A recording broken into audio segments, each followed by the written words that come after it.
émulation, plus. J'ai plein de choses à dire. Parce que je vis plein de choses.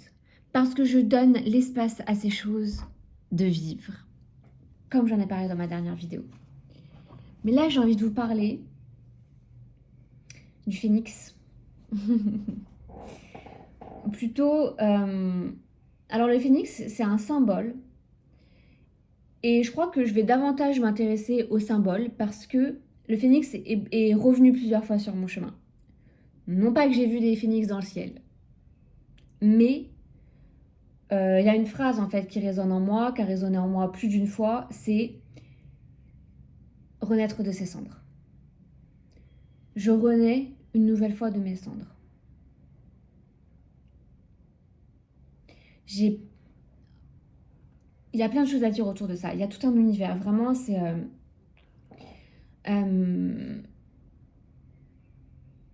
je suis quelqu'un qui a fait beaucoup de dépression.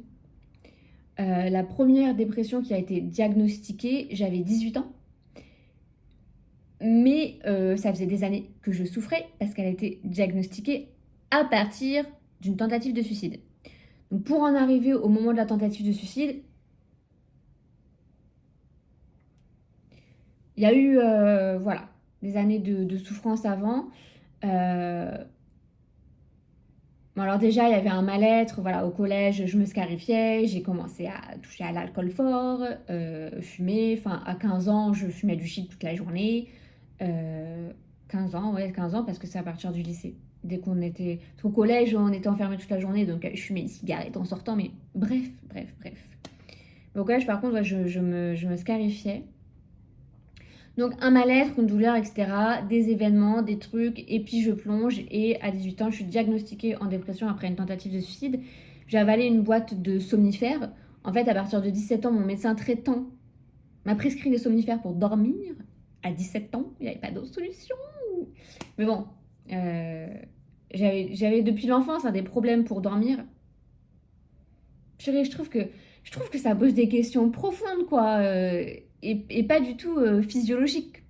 Mais bon, c'est pas le sujet. Et d'ailleurs, j'avais absolument pas prévu de partir sur ça, mais vraiment pas du tout. Je voulais vous parler de quelque chose qui est là maintenant tout de suite. Mais du coup, écoutez, je dépose ça là parce que ça fait sens avec le sujet. Et si le sujet est trop long, ce sera plus de vidéos. Parce que de toute manière, tant mieux s'il y a plein de choses à dire et que j'ai plein de choses à donner en espérant que... Enfin, c'est même pas en espérant, je sais que ça sera reçu par qui doit le recevoir. Donc j'ai avalé une boîte de somnifères avec un flash de whisky. Et j'ai perdu connaissance. Mais subhanallah, la vie trouve toujours un chemin. Je trouve que ça, c'est quelque chose qui se voit dans la nature. Tu coupes un truc, ça repousse. Tu enterres un truc, ça ressort. Vraiment, la nature, subhanallah. De toute façon, la nature est bourrée d'enseignements pour nous. Mais j'ai attendu de croiser ma mère et le regard de ma mère pour perdre connaissance. Je me souviens juste que ma mère rentre, que je vois ma mère, et après, je ne me souviens de rien. Ce que je sais, c'est ce qu'on m'a raconté parce que moi, l'étape où je me souviens après, c'est quand je me réveille à l'hôpital, j'ai les poignets attachés et les chevilles attachées. Enfin, subhanallah, t'as l'impression d'être dans un film de psychopathe, quoi. Vraiment le truc de psychiatrie où j'ai un truc blanc et je suis ligotée, quoi.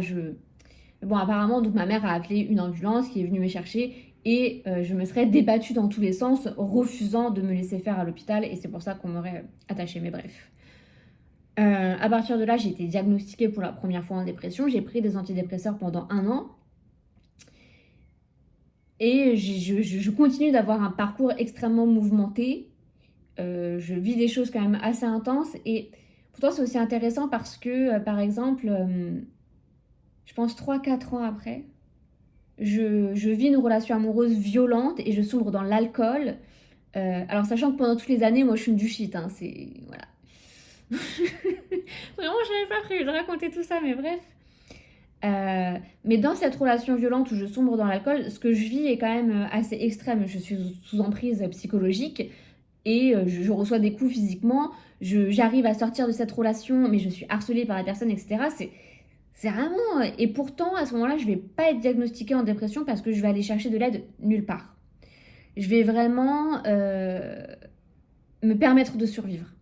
Et à l'issue de cette période où j'arrive à m'en sortir, je me dis, Manon, j'aurais jamais soupçonné qu'il y avait une telle force en toi. Mais bref, il y a d'autres moments dans ma vie où je ressombre en dépression. À la fois, c'est intéressant et autant je vous ai parlé des questions d'espace dans la dernière vidéo, et là, je suis vraiment dans ce truc de quel espace il y a, dans quel espace je vais, quel espace me permet de. Et en fait, il y a des moments où je peux finalement sombrer en dépression parce qu'il y a un espace.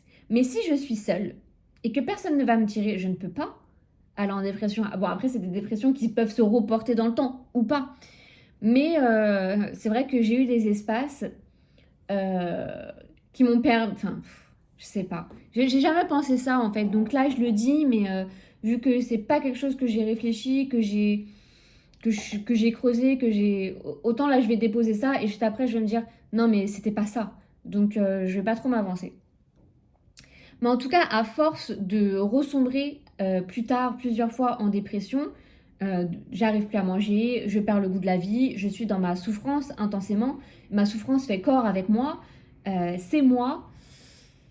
Et c'est ça, il y a aussi un rapport difficile à l'identité, c'est que ça fait partie de mon identité. Et au bout d'un moment, ça fait tellement partie de mon identité que ça me tire vers le bas, ça me fait peur. Là, il n'y a pas longtemps, du coup, ça m'a fait peur, justement parce que ça a tellement fait partie de mon identité. Euh, Il y a eu plein de fois comme ça où ces, ces dépressions à répétition faisaient qu'à chaque fois, j'avais peur que ça revienne. Dès que ça allait bien, ou si ça allait un peu moins bien, est-ce qu'elle est là? Est-ce qu'elle est là? Est-ce qu'elle revient? Ah là là là là là là.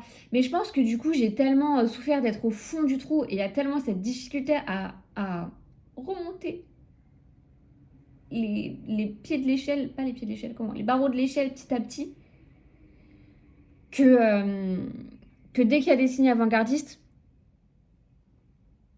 je me prends en charge direct. Alhamdoulilah. Et j'ai fait le travail à chaque fois, j'ai fait beaucoup de thérapies qui m'ont beaucoup, qui m'ont structuré, qui m'ont construite, qui m'ont permis d'avoir une estime de moi. Ça change beaucoup de choses. Je me suis outillée au quotidien, j'ai installé énormément de choses qui font que il y a très peu de chances en réalité que je ressombre à nouveau en dépression. Je crois pas vraiment que ce soit possible. Mais des épisodes dépressifs, même très courts. Et là, j'ai eu un épisode dépressif de moins de 24 heures. Mais voilà, il y a eu des événements de la vie, j'ai traversé une épreuve, des épreuves. euh, et il y a un moment, je sens qu'il y a quelque chose qui est plus possible pour moi, mais sortir de ça, c'est traverser une zone de turbulence très intense que je ne veux pas. Je ne veux pas souffrir, je ne me sens pas l'étoffe de souffrir. Et du coup, il y a ce truc où je suis entre deux, où je ne peux pas rester dans cette situation. Je ne peux pas sortir de cette situation. La mort, comme une issue.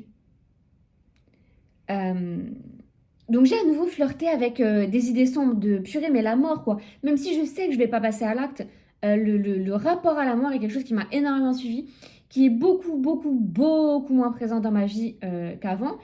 Mais même avant, quand j'étais plus en dépression, la question de la mort et la volonté de la mort était quand même quelque chose de très présent pour moi. Et ça a d'ailleurs énormément participé à me mettre en chemin pour aller embrasser ma mission de vie. Parce qu'à une époque, je me suis dit, bon, ok, moi je veux mourir, je veux rejoindre mon Seigneur, cette vie-là, je la trouve trop dure, elle me fait chier. Mais j'ai la foi. Donc, je ne peux pas me suicider, et de toute manière, pour se suicider, il faut quand même pas mal de courage et sacrément de désespoir et de conviction, parce que là, même s'il y a des moments où je peux me dire, ah, je ne veux plus, je sais à quel point je vais retrouver le goût de la vie, je sais à quel point je vais vivre des belles choses. Et du coup, je sais que ça vaut pas le coup de se donner la mort. Mais, surtout, là, c'était de se dire, euh, puisque Dieu sait ce qui est juste, Dieu, il sait que je vais souffrir dans cette vie, que je me sens pas raccord avec cette vie, mais il a décidé de m'y mettre. Dieu décide de la vie et de la mort. Aujourd'hui, il a décidé que je suis en vie. Pourquoi? Pourquoi je suis en vie? Et vu que j'étais encore dans cette quête de ma seule libération est la mort, qu'est-ce que je dois accomplir sur Terre pour que Dieu accepte de me faire revenir à lui? Et donc, viens, je trouve ma mission, j'accomplis ma mission, et comme ça, il me laisse partir. J'ai embrassé pleinement ma mission, qui donne tout un sens à ma vie, et sur le chemin, il y a plein d'autres trucs nourrissants qui viennent, etc., qui fait que je ne vois plus la mort comme une libération, je n'ai plus besoin d'être libérée par la mort, j'aime la vie, quoi, enfin, voilà, alhamdoulilah. Et la mort est juste une continuité, quoi, sur ce chemin de connexion à qui on est soi-même, de connexion à Dieu, voilà, c'est...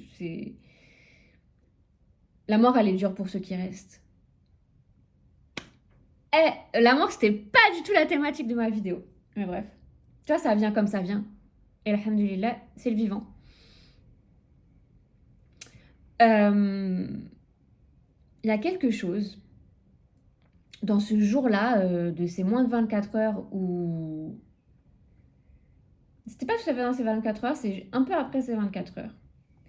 J'étais en train de lire un livre dont je vous parlerai. Allez, comme ça on évite 130 000 discrétions. On le met pour plus tard, parler de ce livre. Mais il parlait de la douleur des prophètes. Voilà, Moussa, ça, machin, ça. Mais surtout, Myriam.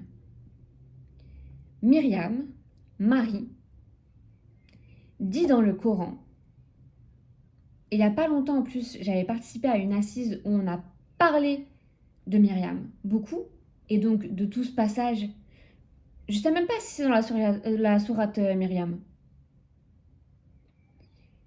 Bah, je pense. Mais pas sûr, parce que c'est pas forcément, ça peut tout à fait être dans un... Je sais même pas c'est quel passage du Coran, mais je vois exactement les versets, l'histoire que nous raconte le Coran sur Myriam.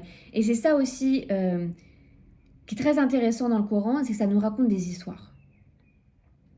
Et là, je vous parlais de symboles en début de vidéo.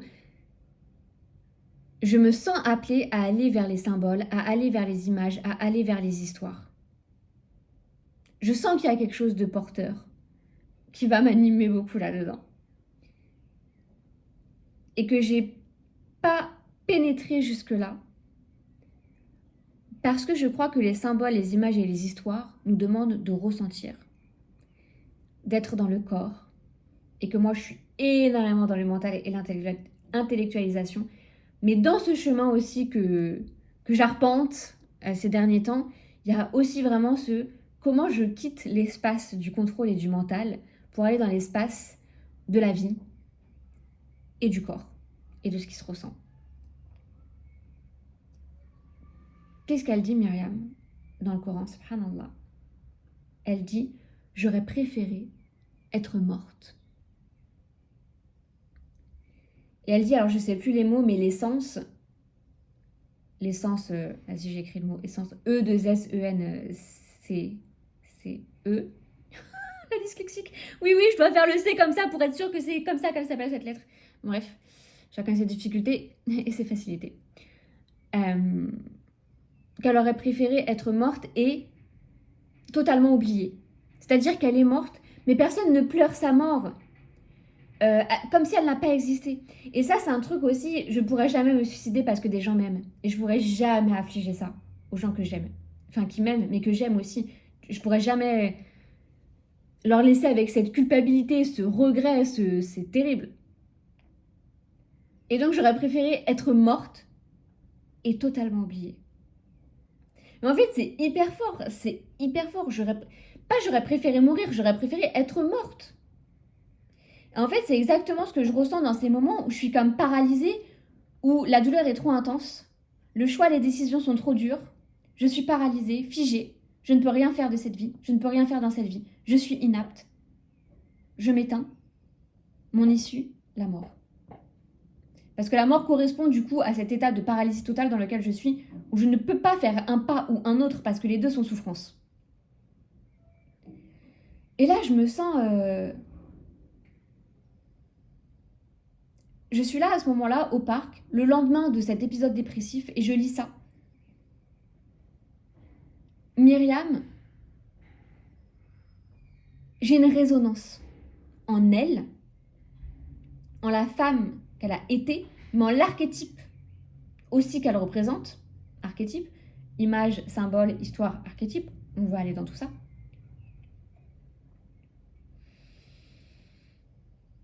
Et donc, je le prends comme un soutien et comme un guide. Et c'est comme si, purée, il y a un espace à nouveau où j'ai le droit de ressentir ça, momentanément. Et dans cet instant où je suis au parc et je lis, et je me suis un peu remise de mes émotions dépressives de la veille, je me sens mais portée et soutenue. Et Dieu me dit, je suis là.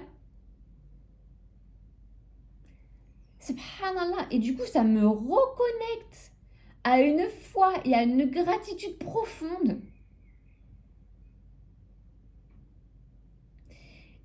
Et à la fois, et ça, c'est ma thérapeute Myriam qui m'a permis de le voir quelques jours après, je lui dis, quand même, malgré tout, Myriam, à ce moment-là, c'est les douleurs de l'enfantement.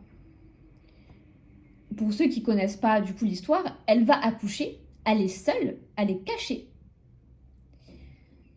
Et dans ces douleurs-là, c'est à ce moment-là qu'elle dit, j'aurais préféré être morte. Et du coup, voilà, j'étais pas en train de vivre physiquement ça. Mais Myriam, ma thérapeute, fait voir à ce moment-là le symbole. Et ce que je vois dans cette période où je transitionne dans les espaces, etc., comme si j'accouche de moi. J'accouche en tout cas de quelque chose. Et cet accouchement en plus de Myriam, il est certes physique, mais il est aussi symbolique. Parce qu'elle accouche quand même du Saint-Esprit. Elle accouche de Jésus. Qui à peine né, parle, lui dit des choses.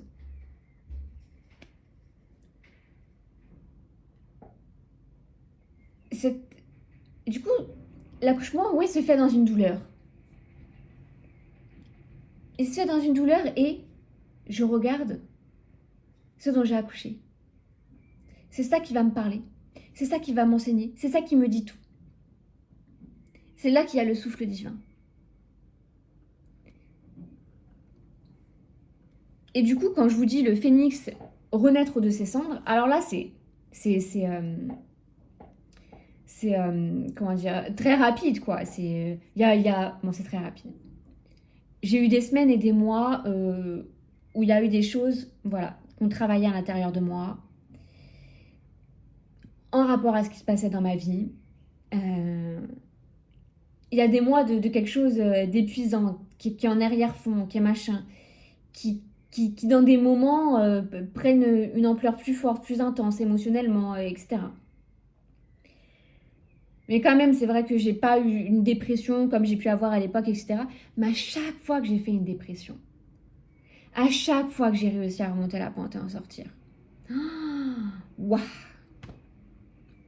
je reconnecte à une puissance. C'est magnifique. Et du coup, c'est vrai que quand quelqu'un vient me voir en dépression, parce que pour ceux qui regardent la vidéo et qui ne le savent pas, je suis thérapeute, quand je reçois quelqu'un qui est en dépression, moi je suis confiante, mais totalement, entre ce qui est en train de se passer pour elle. C'est vrai qu'on me demande souvent, mais t'es pas mal de tout ce que tu reçois. Non, ça fait partie du processus. Et à partir du moment où la personne me voit et me revoit, il n'y a pas de problème. Je l'accompagne, elle va suivre son processus. Et ce qu'on va aller chercher au fond d'elle, mais ça va être des cadeaux précieux pour son avenir. Donc c'est magnifique. C'est magnifique. Est-ce que je continue à dérouler à fond mon propos ou est-ce que je propose pour plusieurs vidéos? Parce que là, je peux vous dire encore plein de choses.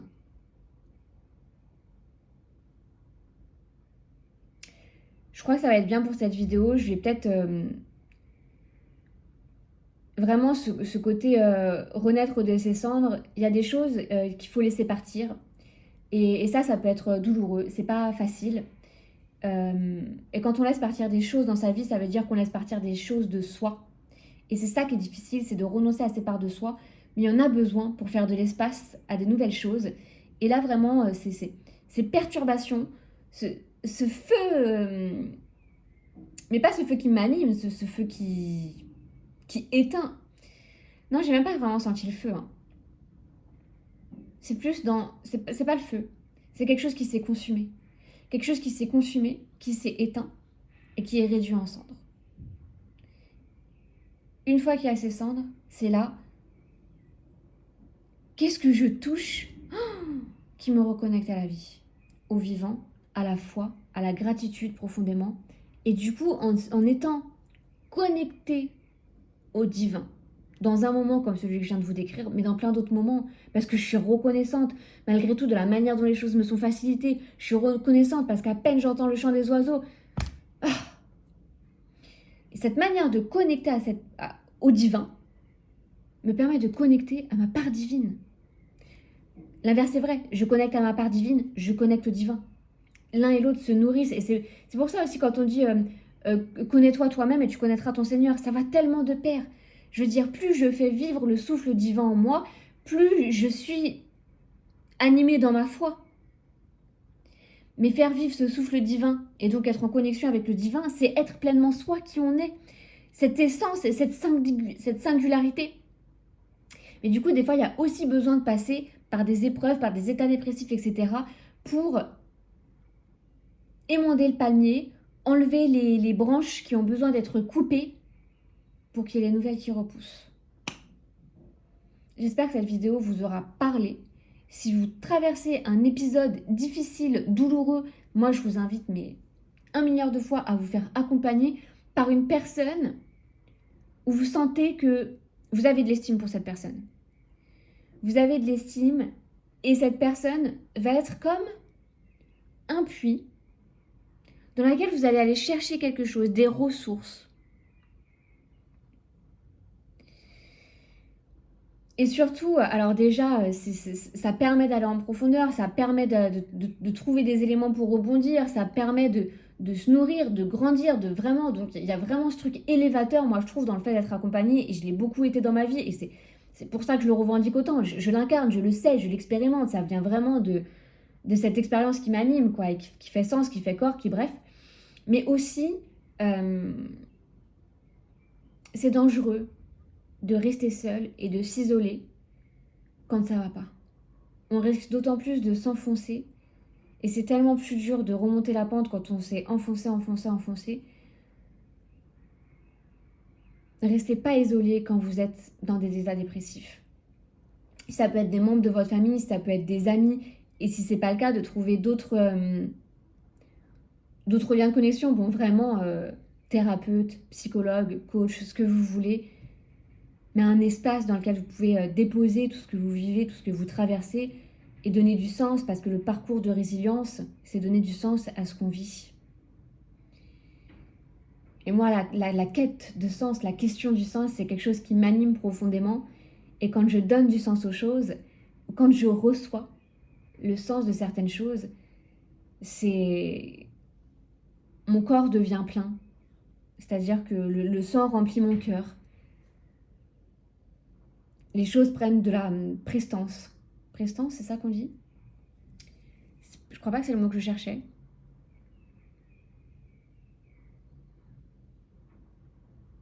Mais voilà, je vous retrouve dans une prochaine vidéo. Vous pouvez aussi me retrouver sur Instagram où je partage quotidiennement. Je fais aussi une newsletter. Vu que j'ai rien automatisé et que je récolte les adresses mail, vous pouvez ou me l'envoyer par message privé si vous voulez sur Instagram ou me la mettre en commentaire, ou sinon un jour je mettrai peut-être en place un système de récolte d'adresses mail.